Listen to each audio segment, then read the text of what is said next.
Hello, and welcome to Exploring the Holos. Today I'm going to be trying to explain my definition of the soul. My stance on the soul can be explained more in detail by the book Meta-Rationalism by Morg. Available anywhere you buy books, especially Amazon, and you can also get it on Kindle for, I believe, $10. But I prefer to have the actual physical book. So, personal preference of mine. First of all, when I talk about soul, this can be interchanged with mind or zeta.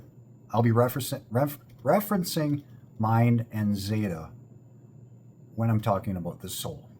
These three terms are used interchangeably. In the Neogenian system, zeta is used for mind or soul.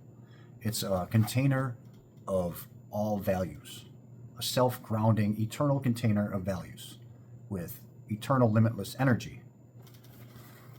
Before getting into zetas, I must explain the source. The source is a cosmic mind that emanates sinusoids from interaxial waves. We covered interaxial waves on a previous video. These sinusoids combine to create the physical wave structures known as the material holos. Known as material particles that create the holos. The source is a zeta configuration. This simply means that it is a collection of zetas and their frequencies. We are souls.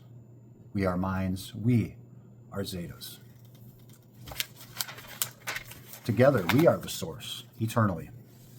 Each zeta contains a vast multiplicity of non-orthogonal waves, phase-shifted waves, that project partial waves resulting in space-time. Our combined thoughts, mostly subconscious, combine to create the universe. This is why we say that we are gods, because we literally are gods. There's no such thing as matter without a mind. Matter is a byproduct of thought. For the most part, minds, zetas, souls can only tune into two domains. At a higher evolution, they may be able to tune into collective frequency domains when they get more in tune with each other, but we're not at that level yet. Number one is a personal dream. When you sleep, your mind tunes into your own personal frequencies. Since the data collection from the bodily avatar is shut down, you're able to focus on the personal universe created by your own mind and your own frequencies within your own zeta. This most likely is what is experienced at death. Most likely. We can't tell for sure, but through logic and reason, we can assess that this is probably the case. Number two is the collective dream, the space-time holos. And when you're awake and your senses can collect data, then you're able to experience the collective universe created by the frequencies of all the zetas combined together. This is the space-time holos. The source can exist without the holos, but the holos cannot exist without the source. Likewise, you can exist without the holos, but the holos cannot exist without you. Likewise, you are a necessary part of the source. The source cannot exist without you. Like a circle of circles, the zeta configuration requires all links in the chain to be whole, to exist. You are not your body. You are a mind, a zeta, a soul. Your body is a result of the combined sinusoidal thought projections of all minds combined. It's just another part of the holos. It is matter. All matter has extension, meaning that it's dimensional. Matter is constantly breaking down, thus it cannot be eternal.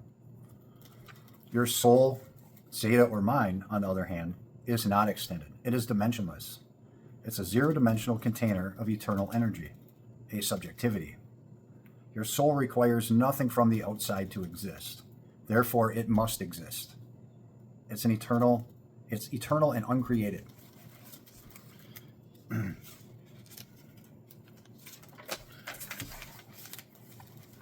Your mind is a subjectivity.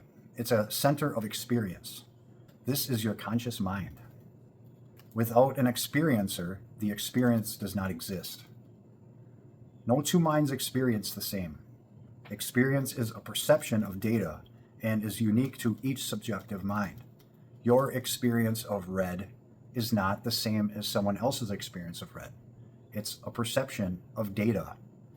And as humans, we put words or numbers to represent an experience.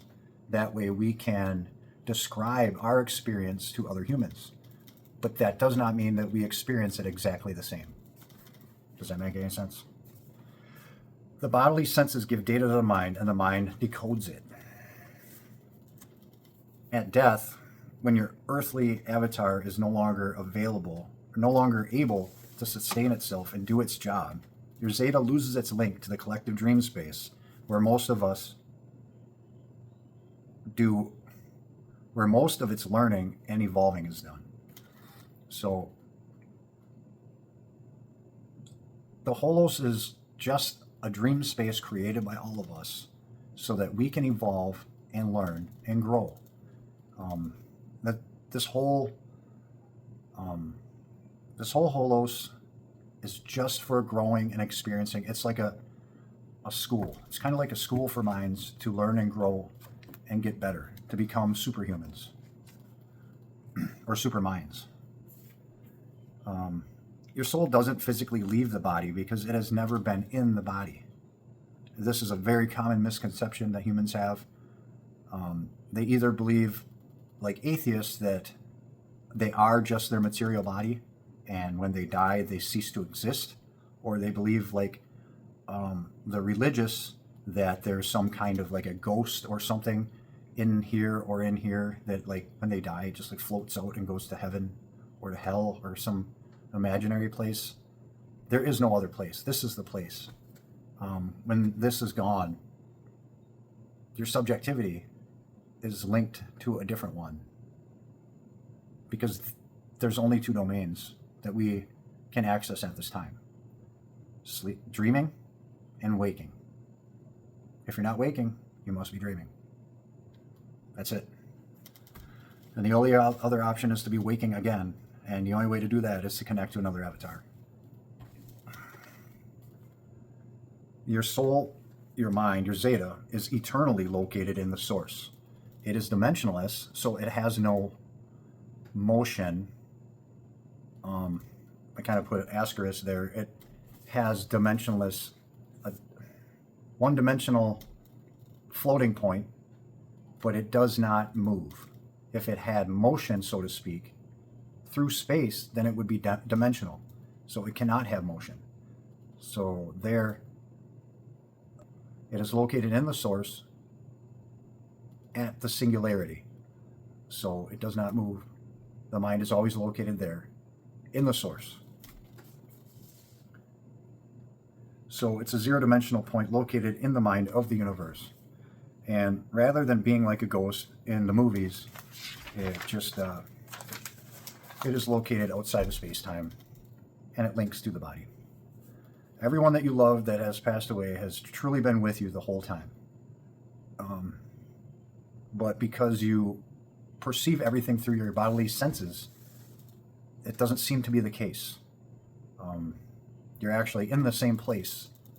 We're all in the same place at the same time, all the time. But it appears that we're not, because we see ourselves as these bodies. Think of it like a virtual reality video game. When you put the headset on, you think you're in a totally different world than what's actually real.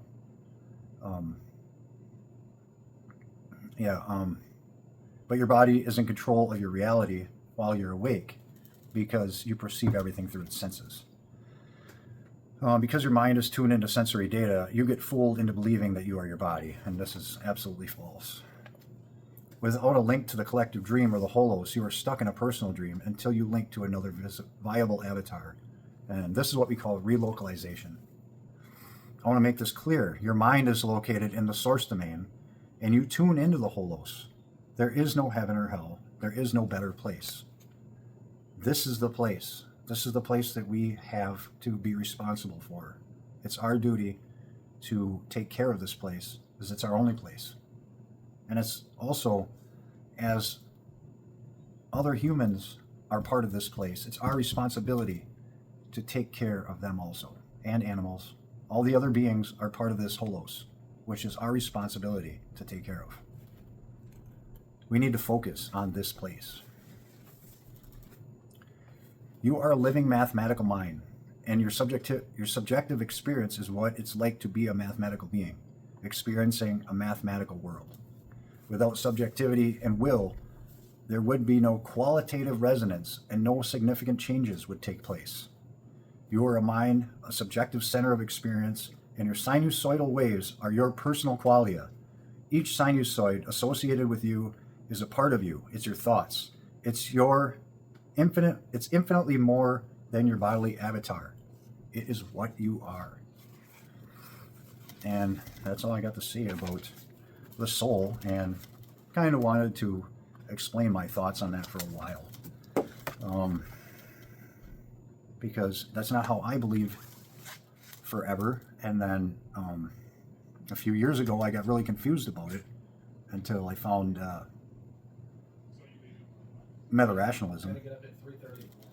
Yeah, when I met Morg and the meta-rational Neogenian movement, that's when it started to all click. Everything started to make a little bit more sense because it's based on rational, logical PSR. Everything's based in